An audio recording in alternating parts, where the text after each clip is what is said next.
this problem, we want to find the critical numbers and open intervals which function is increasing or decreasing.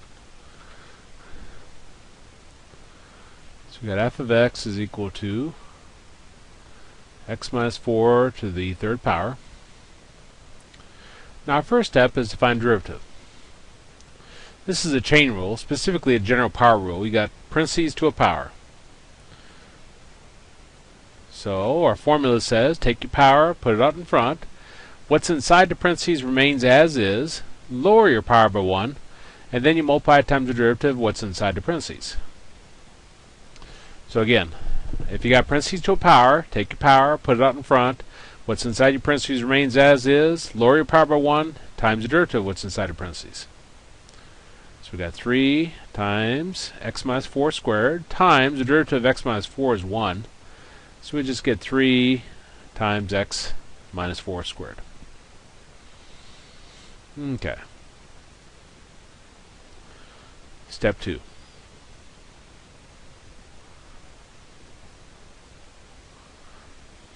If I get there eventually. There. Okay, step 2. Set this equal to 0 and solve. So set your derivative equal to 0 and solve.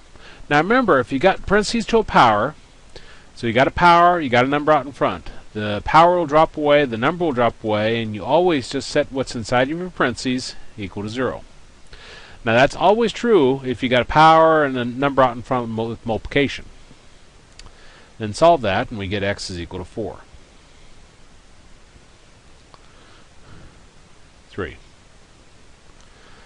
Okay, so I got x is equal to 4. Over here it'll be negative infinity. Over here it'll be positive infinity. Now I want to choose test cases. So I want to choose some number between negative infinity and 4, like 0.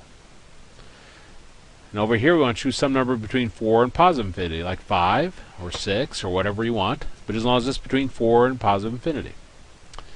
Now we want to take those and we want to plug them into our derivative. Now we can use our calculator for this, but I'm going to show you the shortcut on this. Notice our derivative. It's right here. When you square anything, it's always positive. So no matter what I put in for x, this will be positive.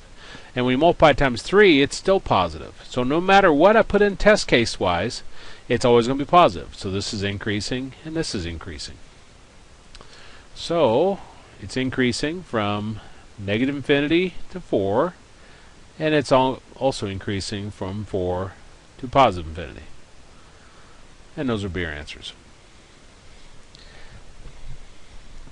Now, let me show it on the calculator just so you see that, in case you didn't spot that.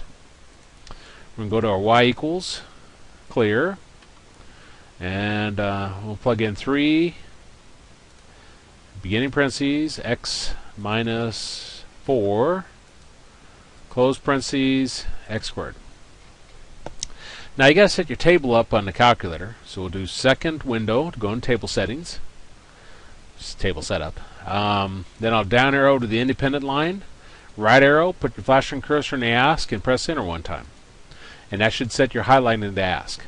You shouldn't have to do this more than once on your calculator unless your battery goes dead. So now we'll exit out, do a second mode. We'll go under a table, which is second graph. If you got numbers there, you just push delete to clean them out. Now we said 0 and 5 were our test cases. So do 0, enter, 5, enter. And you notice both of them give me positive numbers, which we already knew. It's increasing here and increasing here. So that would be our answer.